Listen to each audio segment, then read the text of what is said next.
Welcome out to Cotopaxi. Caleb Burgraff here with Jeremy Cole, who is the head coach of the Cotopaxi Pirates on the football field. And Jeremy, another season coming up. You excited for the year to get here? Super excited, right? We've been waiting on this for 9 months. Absolutely. And you guys, I think there's a little bit extra excitement. You were telling me one kind of a little bit of a dampener to the season, your quarterback not returning this year.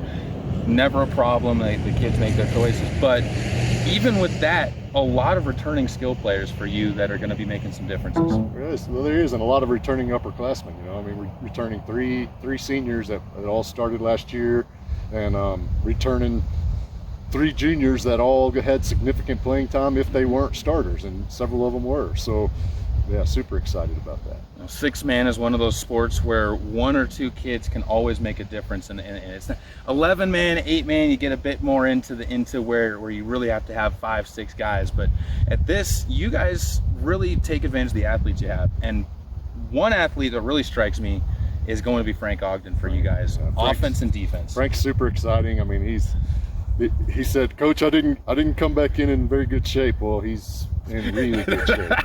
And that's Frank's what they all say. Frank's just naturally gifted athlete and loves to play football and plays it well. Well, he's going to be joined with another kid, I think, as far as going to be a leadership role that surprised me last year in some of the sports. Not necessarily football. Football, he did some good stuff, but really showed up a lot more in basketball and into the track season. Zach Van Esselstein. Zach. That kid blossomed so much last year as far as an athlete, and I think he's going to be, as far as a replacement for Stephen Tunstall. You can't replace that, but his size is going to be a good piece for you guys to add. Well, it is, and he's actually got, he's actually gotten bigger.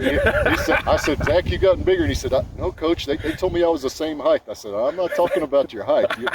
You're 6'1", and that's okay. That's what you were last year, but you put on some weight and you put it on in the right areas." Mm-hmm. And so Zach's another kid that just loves to get out and play the game and have fun, and he's always smiling, and so he makes it a joy to be out here, and not just for the coaches but for the other players as well. That's the type of leader you need, especially one on your offensive line that's like that. Your starting center really helps kind of when that guy, the guy that's doing the workload on the line, is smiling about it and laughing about it. It kind of brings up the idea of the rest of the team. The fun thing about Zach is he's athletic enough and has great hands, and that and 6-man, the center can go catch a pass, and so we love to do that, and we're going to try to do that a lot more this year with him. And so and then there's also Tyler, our returning running back, next one. One of the leading rushers in the conference last year, and we look for him to be the leading rusher. Yeah, and you look at the numbers that you're bringing back. Not only were they leading in conference or leading returners in conference, you're talking about. I think Tyler Sawyer was number 8 or number 7 in the state for returners in rushing yards last year. Frank was number 2 in receiving yards on returners last year. It's just all these. You go even to Zach on tackles on the defensive side. He was I think 131 tackles or something like that. He was everywhere.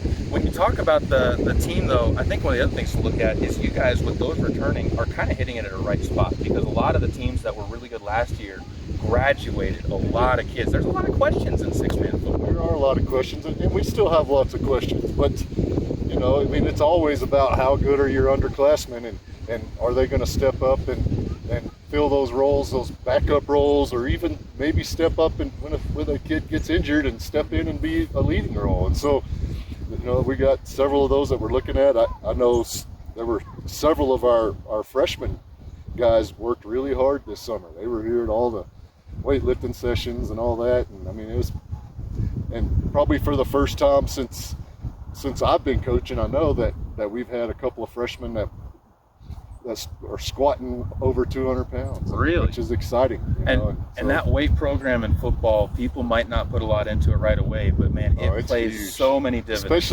Especially as you get down towards the end of the season, and it's huge. So well, I'm excited for what you guys put out there. I also was telling somebody in there, you guys, as far as potential and where the ceiling is for this team, I think one of the biggest and most potential filled teams that we have going into the season.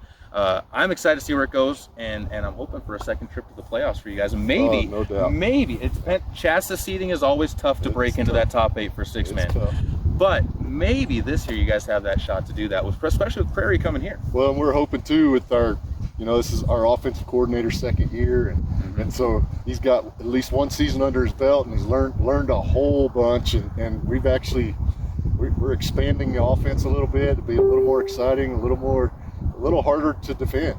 And so, especially with the athletes that we have returning this year, we should be able to give some defenses a lot of problem. Well, I know we'll be here doing a broadcast for that first game. Elbert, I believe the first game coming in on the 5th of September on that Thursday afternoon. And is it on the 4th? It's on the 31st. The 30th, it might be on the 31st. It's on the 31st. I know we're covering it. I don't have a schedule in front of me. We will be here for that game, though. And we have, I believe, 3 football games that we're going to be broadcasting for the Pirates, and then playoffs as well. And I'm expecting at least one playoff game from you guys, if we not are a couple. Too. We are too. Jeremy, thanks for the time, man. Yeah, thank you.